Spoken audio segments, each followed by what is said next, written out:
Almost every hard surface model in my game Twisted Tower is textured and painted with Substance 3D Painter. It's an insanely powerful tool. So when Adobe reached out to see if they could sponsor a video like this one, I was instantly on board. Painter is amazing, so you can use it to paint weapon models all the way to character models and everything in between. And I can't recommend it enough. So that's why I want to show you the basics of how to use it, the need-to-know stuff to making breathtaking 3D art for your games. All right, so I've got Adobe Substance 3D Painter opened up here. All I'm gonna do is just close this little prompt here and go to File, New, and we're gonna create a new project, but what's interesting is you start a new project by actually importing an FBX or some other 3D model art file. So I'm gonna go ahead and select our character model. I'm going to select the character T-pose. It's best to paint your character in its T-pose. And then you can go into Blender and rig it up, add some animation, and I'll show you that at the end of this video. This isn't a rigging tutorial. I'm just going to show you at the end quickly how I did that. Now there's a bunch of settings here that I'm not going to worry about. I'm just going to go ahead and click OK. All right, so if we want to navigate our scene, I could press Alt and left click to rotate. I could press Alt and middle click to pan. I can press Shift and right click to change our lighting. Now keep in mind, this is not actually going to be part of our export. When we're done with this file, when we're done painting and texturing, this light will not be included. This light is only for this software to sort of see how things look in different lighting angles. I could zoom in, obviously, with the scroll wheel. And I can also, this is my favorite hotkey, press Shift, Alt, and left click, and then move quickly with my mouse to get really quick angles of our character. So if your screen doesn't look exactly like this, just go to Window, Views, and just make sure you have your assets turned on, your layers turned on, your properties, and your shader settings, okay? And you could just select through different tabs here. These are your layers. These are your various settings, shader settings, your paint brush settings, your texture settings, and you have a variety of assets on the left side of your screen here. You've got some generic materials that you can use. These are built in to Adobe Substance 3D Painter. You have your smart materials, and these are going to take advantage of the baked information of our object. Because we haven't baked anything, and if that's confusing, it will make sense, I promise.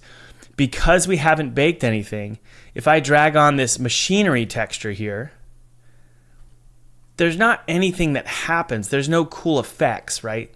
This smart material here looks very different than what I just dragged on here. Well, that's because I don't have any baked information, okay? And that will make sense in just a sec, I promise.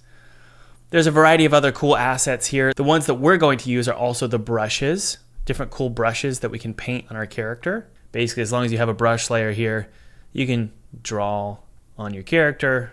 You can also draw over here on our UV. We'll talk about this UV in a second. Keep in mind that when you're painting, you can use this symmetry button, and it's going to put a line straight through the center, and I can draw things like eyes and a mouth, eyebrows, stuff like that.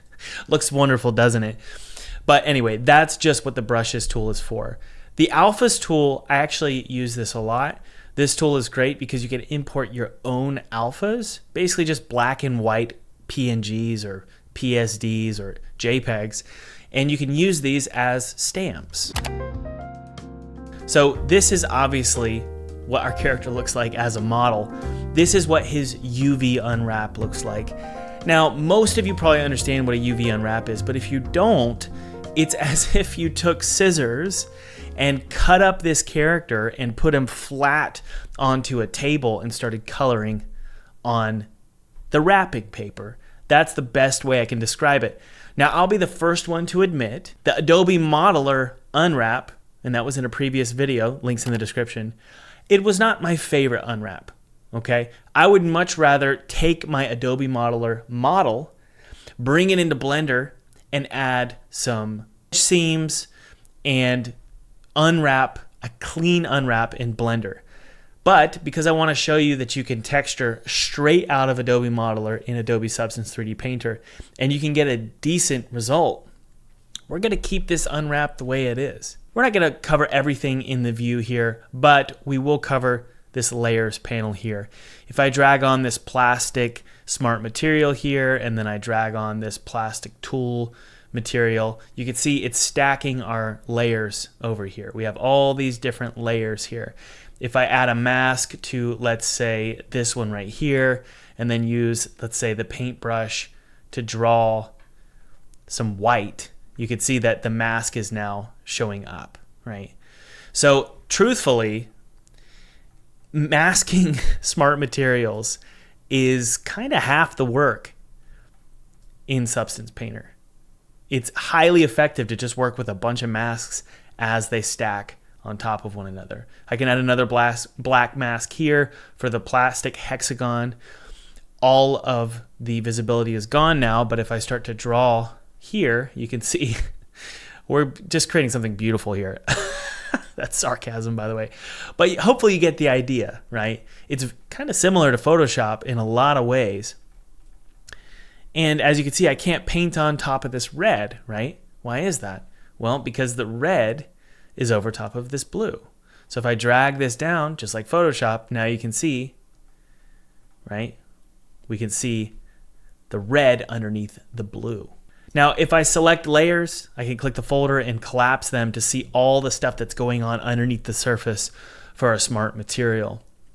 I can also click on my texture set settings, all of the different settings for our textures. I can also look at the paintbrush settings, right? All these different settings. In this case, if you wanted to change to black, you could go to black here and then erase stuff, right? If I was to create a new, let's say, paintbrush layer and start painting, I could choose what my base color is, right? And I can do that all here in the Paint tab. And there's a lot of cool settings here as well, like the metallic values of the material, the roughness values of the material. So now that we have just a gorgeous model, we're done. Let's export this. Thanks for watching. Just kidding. Let's talk about the bake. Okay, this is actually probably the most important aspect of understanding Painter. If you understand how to bake your model, you can make it look really good, really fast. So I'm gonna go ahead and delete all these ugly layers here by pressing delete so that we're back to square one. If I click on this little croissant here, I think it's a really cute, adorable icon, but it means bake, right? It's a croissant, so it means bake. It takes us to our baking panels here. Now, the way you want to look at these bake panels is you want to sort of start here and move your way down here and then here, okay? So that's sort of the order of things. So in this case, what's our texture set list? Well, we've only got one texture set list. So I'm just going to go to 2048 by 2048. We can go to our mesh map baker settings here. We can choose to bake certain things. So we can bake a normal map. We can bake world space normals, the ID, the ambient occlusion, the curvature, position, thickness, etc., etc. Now, because this is such a simplistic model, all I'm really worried about is the ambient occlusion and also the curvature. If this doesn't make sense, hang tight. I promise it will. So I'm just going to go ahead and click bake, okay? It doesn't take a long time.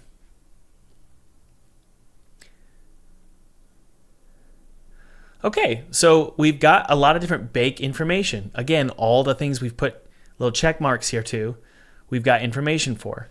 So if I go up here, I can see what information I got. Really what I'm worried about is ambient occlusion here and also the curvature. So let's take a look at the ambient occlusion information. And you can zoom in here and see what kind of information we got for our ambient occlusion. Do you see how the model already looks 10 times better? And it's just with this ambient occlusion information. It's just basically adding shadows to creases. That's really all it's doing here. Okay. I don't really like how harsh this black line is here at the creases. I'm going to make sure I click on the ambient occlusion tab here. And I'm going to increase the min occluder distance to 0.0025. And I'm going to click bake. Now you can see those harsh black lines are now smoothed out. So overall, this information looks really good.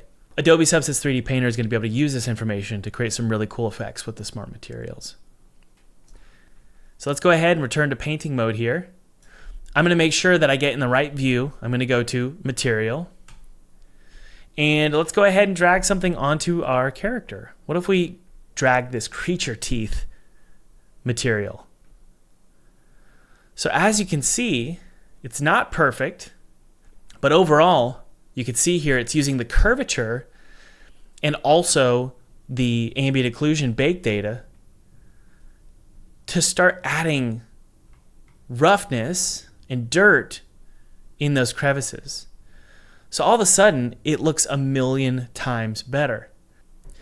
If I were to go to my texture set settings and delete all of the bake data, so let's say the ambient occlusion, get rid of that, get rid of the curvature data, you can start to see we start to lose what makes it actually look like a real model, right? With all that curvature data and the dirt in the crevices and the ambient occlusion added. Again, let's go back in time and just see what it looks like with the correct data.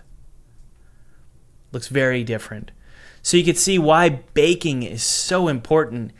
Even for a model that's not unwrapped perfectly, still looks pretty freaking good, especially for an indie game.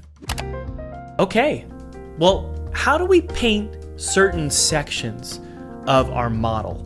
Well, we use masking and we also select various faces. What you want to think of is start with the base layer of our character. What would that be? Well, his skin, and then maybe his shorts, then his shirt, maybe his hair. And in this model, I'm actually going to paint his eyes and his mouth as actual PNG stamps or alphas as opposed to using actual shapes. So let's start with the skin. All I got to do is just drag the skin on. Now, the skin is not just some pink color. It's a ton of different material settings here. So we can change the base color if we want by selecting the base right here. Then we can click here in this Fill tab, and we can change the values of this material. If I wanted to make them a little bit less saturated, maybe a little bit darker here, maybe I didn't want it to be so shiny and feel a little bit more like a toon shaded character, I could bring the roughness up or down, right? Make him look a little bit softer here. Now let's go ahead and throw on, well, some jeans. All I got to do is, well, drag a denim material. So let's just throw that onto the character. Don't freak out. We're just going to mask out the majority of this character. So what I'm going to do is add a black mask. A black mask is going to add black to the entire mask. So you can see it's all gone now. And what I'm going to do is slowly fill in his pants. Now, obviously, I could use the paintbrush here and paint on his pants. The problem with this is that you might start painting on parts that you don't want to paint, right? And that can be really challenging. So one solution is just to paint over here, right? But the problem with that is sometimes the mesh kind of is connected to another mesh. So for example, if I paint here and try and paint on this little island here, you can see it's painting on the shirt as well. So what's the solution here? The solution is this Polygon fill tool. If I select this, you can see now I can see all of the different polygons. And what you can do is you can just select various faces here and start painting by just simply clicking on those faces. Now you can also click and drag to fill in large blocks of texture. Now this is a totally valid way to fill in texture on your model, but sometimes it's a lot smarter to jump on over to the UV on the right side and fill in over on that side. Now, because this UV isn't perfect, you'll notice that we have some other portions of the pants we need to fill in.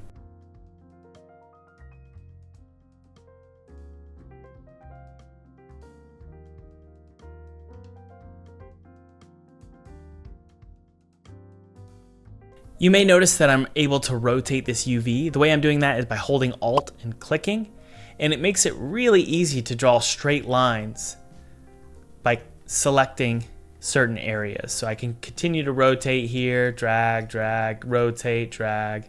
So rotating is a quick way to paint various objects at different angles. All right, let's go ahead and move on to his shirt. We can use this fabric Dobby aged, give it a little bit of worn down texture along the seams. And again, we could just add a black mask, and let's go ahead and change the colors a little bit of this base layer to something like a teal color. Let's see here.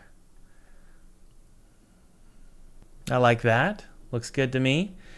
All right, let's just go ahead and select the top layer here and add a black mask. Again, I'm going to use the Polygon fill tool, and I'm just going to fill in this portion here just to get an idea of where it is on the UV. Okay, it looks like over here is, well, the majority of where his shirt is. So I'm just going to add in a white mask here for his shirt.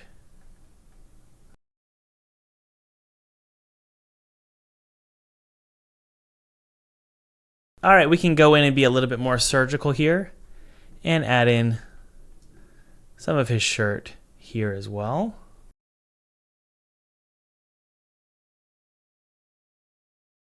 So now his shirt is added. Let's do his hair. I'm going to go over to my materials tab, and I'm actually going to use cotton for his hair. I don't know, it's going to feel kind of like maybe a claymation character. So maybe I could type in cotton here. And it looks like we have this cool cotton here. I'm going to drag it towards his face. Again, it fills in the entire character. Don't worry though, we can mask it out. First off, let's just go ahead and change the color here. Sweet. And again, let's just go ahead and do a black mask. So click the mask button, add a black mask, and hey, let's just fill in where his hair is. The first step here is to go to our Polygon fill tool, make sure we're at white, and I'm just going to click. And you can see it's filled in some of his hair here. If we look over at our UV, we can see that this is most likely all of his hair. So let's go ahead and just start dragging. Now, if you don't want to keep dragging and being super precise here, if you know that an entire island or chunk of your UV can be filled, hey, let's just go ahead and use this right here, which is the UV chunk fill. I'm going to select that and just click. All right, let's go ahead and do his sandals as well. We're going to use the fabric baseball hat. I'm going to drag that on there. Again, mask it out using a black mask. We can even use the UV chunk fill on the model. We don't have to necessarily use it over on the UV. So for example, if I know that this is a separate sort of chunk or island, which it's probably these right here, I can actually just click here. It will fill in those chunks. So let's try this out and see if it works. So far so good. There's a few mistakes here that we can resolve. Looks like this part of the UV here needs to be filled as well, so we can get a little bit more precise there by selecting the triangle fill. And I can slowly go in and be a little bit more surgical here.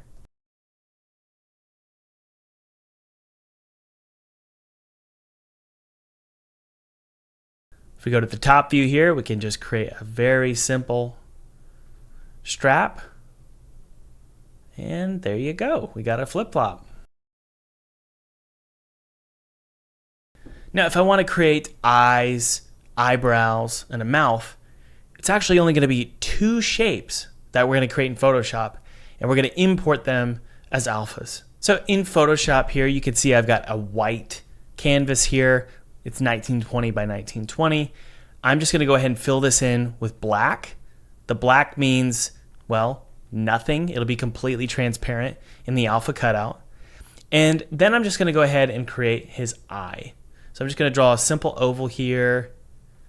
I'm going to fill it in with white and transform the selection, squash it down, maybe look at a little wider here. And we're going to create something like a classic sort of Disney eye here. I'm going to center it up. I'm going to save this into my project folder. I'm going to call this eye alpha. Let's go ahead and create the mouth and eyebrows as well. I'm going to save it as eyebrow alpha. Okay, let's go back into Adobe Substance 3D Painter. I'm going to go down here to the plus icon, click Add Resources, and I'm going to go ahead and add my eye alpha. And let's do another one. Let's do our eyebrow alpha.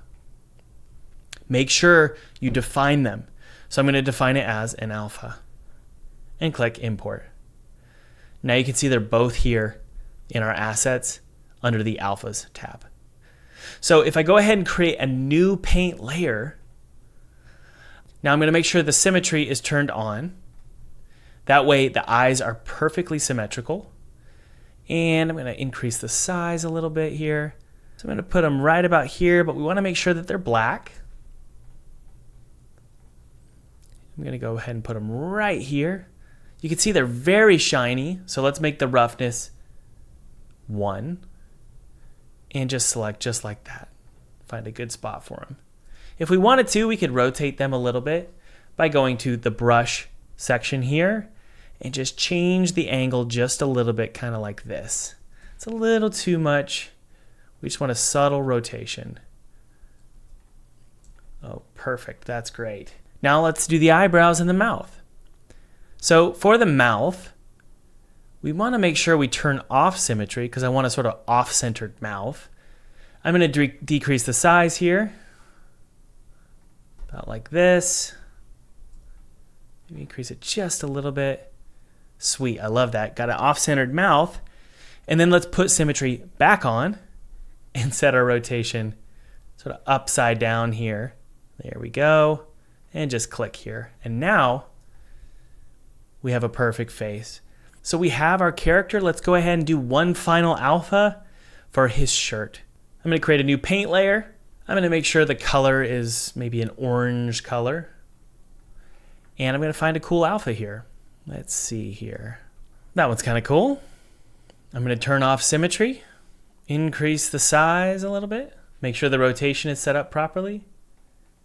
Set it to 0 and click. Awesome.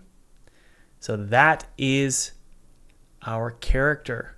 And that is the basics of Substance Painter. Now we can export this for, well, Unity or Unreal or any engine you want to use these textures in. I can go to File, Export Textures, and there's a ton of settings here. We're not going to go through everything, but there's also a bunch of templates. So if we wanted to export for a game engine like Unity or Unreal, we could choose a variety of export options here. Now, most of my games are going to be in URP. That's the Universal Render Pipeline for Unity. And I'm going to choose Metallic, as Metallic tends to be the industry standard. Now we can go to our list of exports. These are all the different PNGs that are going to be exported that we can use inside of our game engine and drag it onto the mesh that was created from Adobe Modeler. So let's go ahead and export these.